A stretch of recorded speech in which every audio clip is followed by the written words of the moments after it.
Ak práve teraz vidíš 11.11, zastav sa, nadýchni sa. Toto nie je náhoda.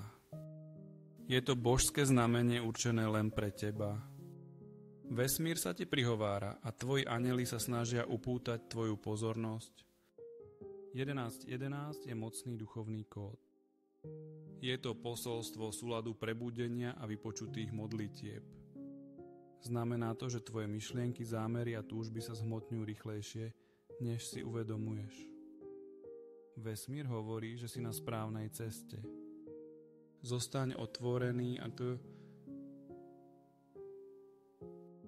neprestávaj veriť. Možno si sa cítil a stratený a neistý alebo zaseknutý Možno si pochyboval a či na tvojich snoch záleží, alebo či boli tvoje modlitby vypočuté.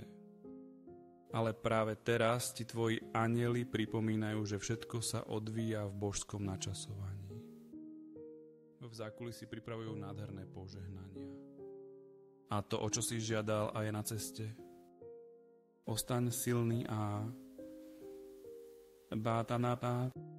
nechaj svoje srdce otvorené a dôveruj tomuto božskému načasovaniu.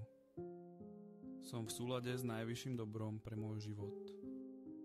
Dôverujem znameniam, ktoré sú mi poslané, aby ma viedli. Ak s tebou toto posolstvo rezonuje, príjmi ho za svoje. Povedz to nahlas, som pripravený a na svoje božské požehnanie. A napíš do komentárov 11.11, verím, príjmam. Toto je tvoja chvíľa. Tvoji anjeli sa usmievajú, dvere sa otvárajú a tvoj prelom je už na ceste.